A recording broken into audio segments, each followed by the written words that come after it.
En enero de 2022, más de 300 docentes de 150 centros educativos de toda España se han reunido para hablar de educación en derechos de infancia y ciudadanía global. En esos días han reflexionado sobre algo que tantos educadores de diferentes territorios tienen en común: la convicción de trabajar por los derechos de la infancia en sus centros educativos. Este encuentro estatal de centros referentes en educación en derechos de infancia y ciudadanía global ha tenido que ser virtual, pero no por eso ha dejado de ser cercano y nos ha ayudado a fortalecer esta red.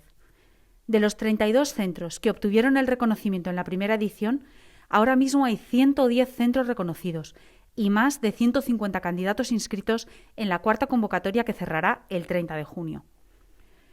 El encuentro ha estado dividido en 3 fructíferas jornadas en las que hemos trabajado de la siguiente manera.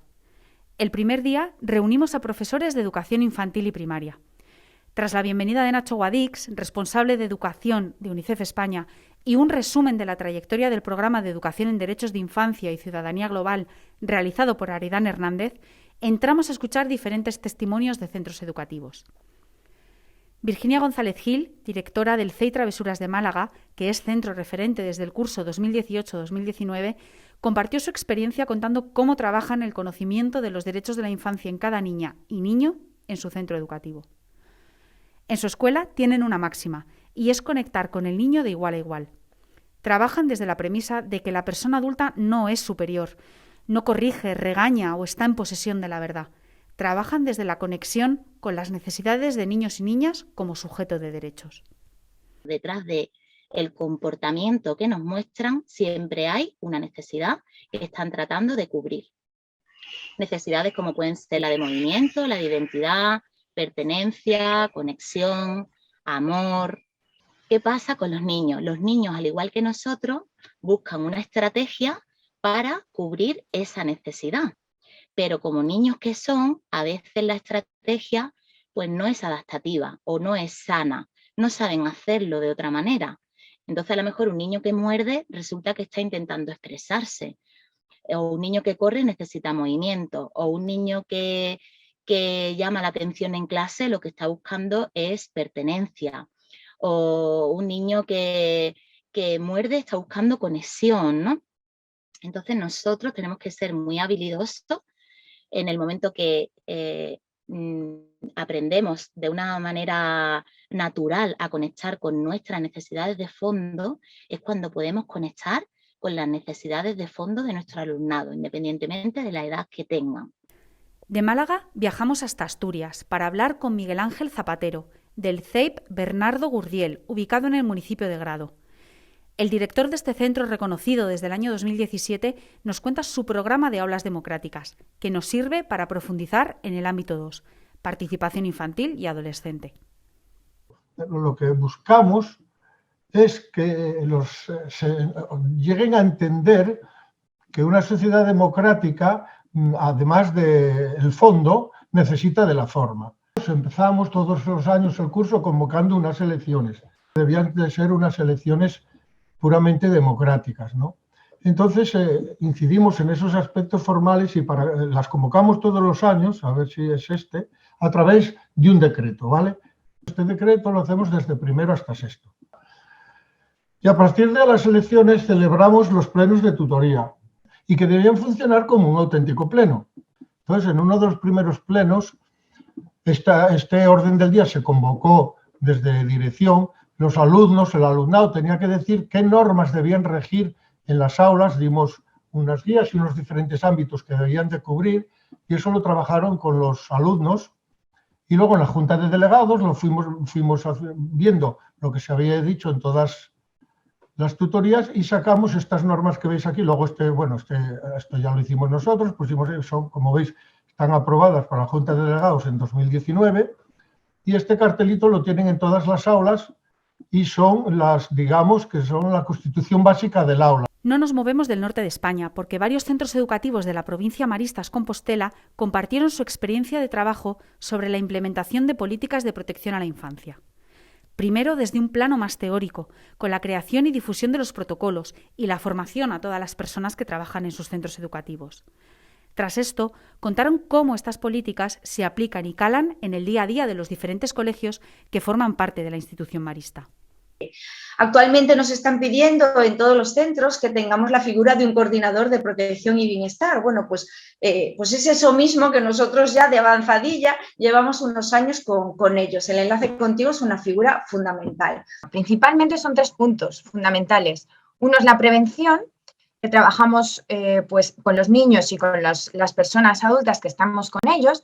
¿Por qué? Porque queremos que ellos, si se encuentran con una situación de maltrato, sepan decir que no, y si ya están en una situación de maltrato, puedan contarlo, ¿no? Nos lo puedan comunicar y encontrar personas de confianza. Otro punto es la detección, que nos parece pues el que más nos cuesta, ¿no? Detectar un posible maltrato. Y como último, pues actuar. Una vez que ya sospechamos de que hay algo, tenemos que hacer algo, ¿no?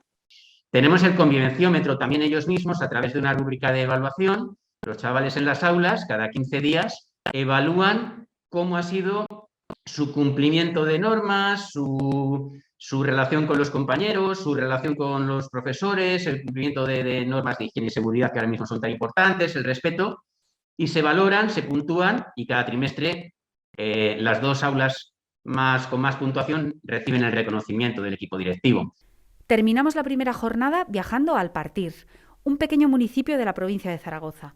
Desde allí, Juan Antonio Rodríguez, del CEIP Ramón y Cajal, nos compartió su experiencia de trabajo sobre el ámbito 4, clima escolar. Este centro, reconocido desde 2017, se caracteriza por haber logrado que los derechos de la infancia trasciendan a toda su comunidad. Por ser centro referente no mejora per se el clima escolar, ¿no? Sino que lo que nos ha exigido ser centro referente es, por ejemplo, conocer todos los protocolos que afectan a la infancia, porque al entrar en el proceso de reconocimiento como centro referente, pues eso nos permite hacer una reflexión sobre las distintas actuaciones, ¿no?, que programamos en el cole y cómo se recogen estas actuaciones en los distintos elementos o documentos del proyecto educativo. Entonces, eso es lo importante que vemos para nosotros el ser centro referente, ¿no? Porque si te pones a mirarlo, pues es más tiempo que tenemos que dedicar, más papeleo y demás, pero está bien pues que una entidad como UNICEF pues nos ofrezca esa posibilidad, esa reflexión y ese reconocimiento. Nosotros como clima escolar pues no entendemos solo el del colegio, ya os decía que nos consideramos más que colegio como comunidad educativa, ¿no? Sino que entendemos el clima escolar de la localidad. En la segunda sesión se abordaron los Objetivos de Desarrollo Sostenible y la Agenda 2030 de manera monográfica y su vínculo con los derechos de la infancia. El CEIP Melquíades Hidalgo, de la provincia de Valladolid, es un centro paradigmático en la aplicación de la Agenda 2030 como seña de identidad. Nuestro objetivo está claro. Nosotros queremos educar en valores y queremos hacerlo acercando al alumnado a los Objetivos de Desarrollo Sostenible, de lo que estamos hablando en este curso, ¿no? Cuando comenzamos a idear nuestros proyectos, nos planteamos siempre varias cuestiones. La primera de ellas es cómo lo hacemos. ¿Es posible relacionar los contenidos de la escuela con la realidad social del mundo? ¿Cómo conseguimos que el alumnado asuma que es necesario un mundo más igualitario? Pues bien, las respuestas a todas estas preguntas estaban en los ODS, que marca la Agenda 2030. De esta manera, los ODS se convirtieron en el eje central de todos nuestros proyectos. Teníamos claro que queríamos llenar nuestras mochilas con algo más que libros, queríamos llenarlas con valores, ¿no? Lo que sí que también intentamos es que en todo momento se favorezcan actividades en las que los niños tengan que compartir, dialogar, sean capaces de resolver conflictos, sean capaces de escuchar, tan importante en los tiempos de hoy en día. Además, se habló de la implementación de la Agenda 2030 a través de procesos innovadores, como el Design Thinking. 12 profesores de primaria y secundaria nos contaron su experiencia sobre cómo aplicar estas metodologías para trabajar los ODS de manera transversal en el centro. Para mí ha sido una experiencia de aprendizaje innovadora, motivadora e inesperada, rodeada de personas dispuestas a todo por mejorar el mundo y la educación. Más adelante contaremos más en profundidad esta interesante actividad. La tercera jornada del encuentro estuvo dedicada a conocer cómo los centros de educación secundaria implementan la educación en derechos de infancia y ciudadanía global en cada uno de sus ámbitos. En primer lugar, desde Madrid, Esther González Suárez, del IES Ciudad de Los Ángeles, reconocido desde el curso 2019-2020, nos habla de una actividad para promover el conocimiento de los derechos de la infancia en su centro. Se trata del juego 24/7, en el que han participado diversos departamentos, como inglés, geografía, historia, tecnología y plástica, y que ha podido disfrutar todo el alumnado de la ESO. Es un tablero de juego de los derechos de la infancia y la adolescencia. Los chicos de cuarto de la ESO de Educación Plástica y Visual han creado ellos el tablero.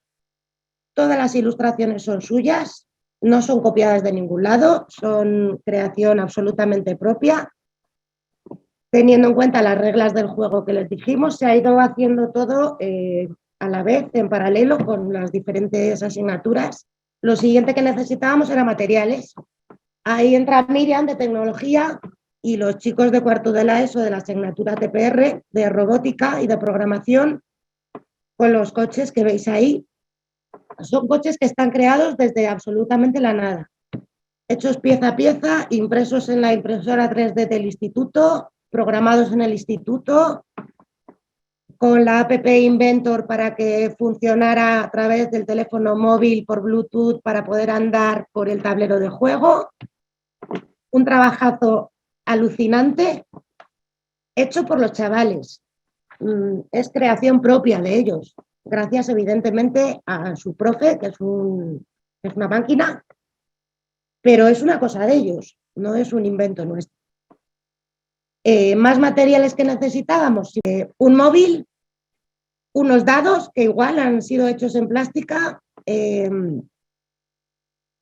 tarjetas con preguntas para poder hacer todas las preguntas de UNICEF para poder ir avanzando por las casillas y, como veis ahí, una especie de collares que eran para ir pasándose los turnos en el grupo y que no hubiera problemas del dado lo llevo yo, el coche lo muevo yo y ese tipo de cosas, sino para que fuera un juego cooperativo totalmente. Celia Guerra, de la Escola Nou Patufet de Barcelona, reconocida desde el año 2018, nos habla sobre su experiencia en el segundo ámbito de la educación en derechos, participación adolescente. Como cooperativa, para este centro la participación infantil y adolescente forma parte de su ADN y la promueven desde edades muy tempranas. Esta participación implica que el alumnado tenga voz y voto en cuestiones como el uso del móvil en el centro educativo o el tiempo de recreo a través de una participación continua. Las asambleas no es solo esos momentos de reunión grupal del grupo en la que hay que tomar alguna serie de decisiones o que hay que hacer distintas propuestas. También las asambleas es nuestro momento de empezar el día. Y en las asambleas, a medida de que los niños y adolescentes tienen ya más experiencia en la participación, son ellos mismos, en este curso ya a partir de sexto, son ellos mismos los que van decidiendo cuáles son los temas y cómo se tratarán en las distintas asambleas. Es decir, son ellos los que gestionan cómo van a empezar cada día en la escuela, cosa que nos parece muy, muy interesante. Para hablarnos de la creación de entornos protectores en la escuela, interviene Enrique Ferrero, del Colegio La Salle de Alcoy, centro reconocido desde el curso 2018-2019, que impulsa que las competencias digitales promuevan un entorno protector para cada estudiante. El centro lleva 9 años trabajando con un proyecto integral TIC que traspasa el currículo y promueve una educación humanística y en valores. Y parece mentira, pero también les tuvimos que dar formación a los alumnos. Eso de que los alumnos son nativos digitales es una frase que no es del todo adecuada, ¿no? Porque cuando uno es nativo digital se les supone cierta responsabilidad en el uso de, y los alumnos esto no lo tienen tan bien entrenado. Son muy hábiles usando tecnología, pero no son tan hábiles usando la tecnología responsablemente. Y ahí es donde pusimos el foco para, pues eso, mejorar esta situación, ¿no? El mundo ha cambiado de tal forma que la mayoría de cosas ya no la vemos con nuestros ojos, la vemos a través de una pantalla y porque nos la enseña una red social, ¿no? Entonces el cole, que es un lugar donde se educa para el mundo, no puede quedarse al margen de la vida, ¿no?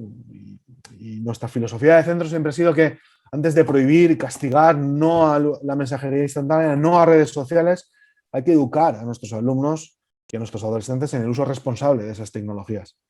En el cole entrenemos a nuestros alumnos para lo que les va a venir. Permitamos que se equivoquen, porque tenemos un paraguas de protección, de detección y de acción para poder trabajar con nuestros alumnos. Desde el archipiélago canario, María José Curbelo, del IES Las Salinas de Arrecife, reconocido desde el año 2017, nos cuenta cómo han mejorado la convivencia dentro del centro educativo y cuáles son las actuaciones que han emprendido desde que son centro referente para mejorar el clima escolar. y las medidas para mejorar la convivencia, porque todo en general está orquestado para mejorar el clima escolar. Por ejemplo, nos hemos concienciado que siempre nos llega un alumnado nuevo o profesorado nuevo, todos los años nos llega cantidad de profesorado nuevo. Por lo tanto, hemos hecho una serie de protocolos para darle la bienvenida tanto al profesorado como al alumnado, ¿no? Después, también para mejorar el clima escolar, tenemos la firme convicción de que si conocen los derechos infantiles, pues se mejora también la convivencia, ¿no? Por lo tanto, también a través del PAT, el Plan de Acción Tutorial, también trabajamos los derechos, ¿no? Cada vez más, entonces, el profesorado y el alumnado se implica más en el conocimiento y en el trabajo de los derechos de la infancia, a través de sus materias. Como he dicho antes, todas las actividades, todo lo que trabajamos a través de los derechos infantiles está anclado en el currículo de Canarias, ¿no? María Ángeles Espinosa, patrona de UNICEF, agradeció a los centros educativos el compromiso con la educación en derechos de infancia y ciudadanía global, destacando el intenso trabajo que todos los docentes participantes realizan sin descanso para que los derechos de la infancia se vivan en los centros educativos. Desde UNICEF agradecemos a toda la comunidad educativa el esfuerzo que continúa haciendo para que la pandemia no detenga la educación. Y ese agradecimiento está especialmente dedicado al profesorado de nuestros centros referentes.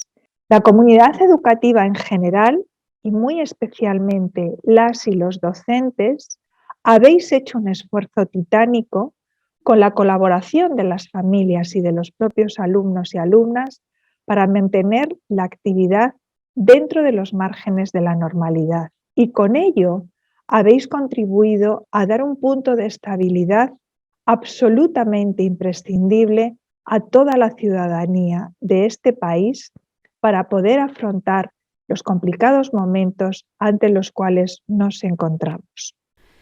Gracias a este encuentro, hemos constatado que cada vez son más los centros educativos que impulsan los derechos de la infancia para que cada niño y niña los vivan en su día a día.